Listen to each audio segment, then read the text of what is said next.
আসসালামু আলাইকুম। এটিএন বাংলার প্রতি ঘন্টার সংবাদে সবাইকে স্বাগত জানাচ্ছি তনুজা দাস। এবার গুমের মামলার আসামি হলেন সাবেক প্রধানমন্ত্রী শেখ হাসিনা।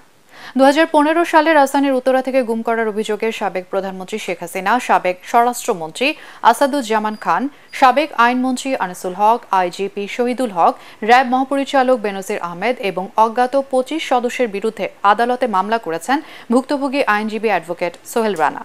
185 দিন গুম থাকা এই ভুক্তভোগী নিজেই মামলার বাদী। তার দাবি, বিএনপি নেতা সালাউদ্দিনের সাথে তাকেও গুম করা হয়। ওই সময় চোখ বেঁধে তাদের এক কক্ষে রাখা হয়।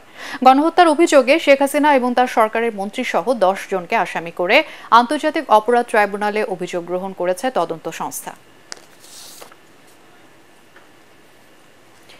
সাবেক আইনমন্ত্রী আনিসুল হক এবং সাবেক প্রধানমন্ত্রী শেখ হাসিনার বেসরকারি শিল্প এবং বিনিয়োগ উপদেষ্টা সালমান এফ রহমানকে রাজধানী মিন্ট রোডের ডিবি কার্যালয় থেকে সিএমএম কোর্টে নেওয়া হয়েছে।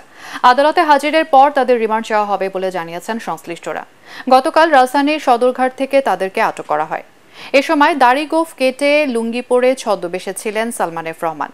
রাতেই তাদেরকে ডিবির হাতে সোপর্দ করা হয়। গত 16 জুলাই বৈষম্য বিরোধী ছাত্র আন্দোলনের কর্মসূচি চলাকালে ঢাকা কলেজের সামনে সংঘর্ষে 2 জন নিহতের ঘটনায় নিউমার্কেট থানার 2টি হত্যা মামলায় ইন্ধনদাতা হিসেবে আওয়ামী লীগের প্রভাবশালী ওই 2 নেতাকে গ্রেফতার করা হয়।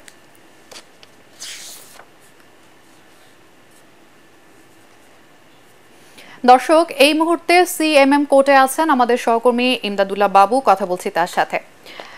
বাবু, আনিসুল হক এবং সালমান এফ রহমানকে কখন আদালতে নেওয়া হয়েছে এবং তাদের কয়েকদিন রিমান্ড চাওয়া হতে পারে, এই ব্যাপারে কিছু জানতে পেরেছেন? 35 আদালতে অর্থাৎ নীলক্ষেত এবং নিউ মার্কেট এলাকার যে মামলা দেখেন, যে বিষয় সিএমএম আদালতে তাকে উপস্থাপন করা হবে এবং সেখানে ডিবির পক্ষ থেকে 15 দিনের রিমান্ড চাওয়া হতে পারে বলে আমরা শুনতে পাচ্ছি। এখানকার যে আইনজীবীরা রয়েছেন বা এখানে যারা উপস্থিত রয়েছেন তারা সবাই এই ধরনেরই একটি তথ্য আমাদেরকে জানিয়েছেন।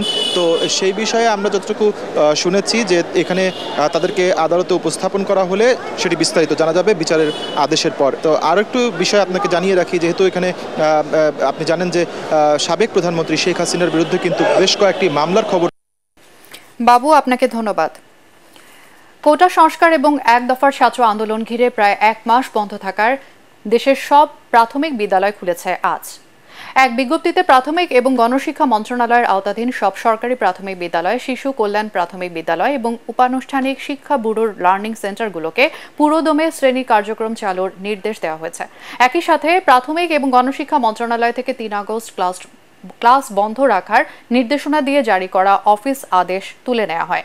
এর আগে 5 আগস্ট রাতে আন্তঃবাহিনী জনসংযোগ পরিদপ্তর ISPR থেকে এক বিজ্ঞপ্তিতে স্কুল, কলেজ, মাদ্রাসা, বিশ্ববিদ্যালয় সহ সব শিক্ষা প্রতিষ্ঠান খোলা রাখার নির্দেশনা দেয়া হলেও শিক্ষা প্রতিষ্ঠানে শিক্ষার্থীদের উপস্থিতি ছিল নগণ্য।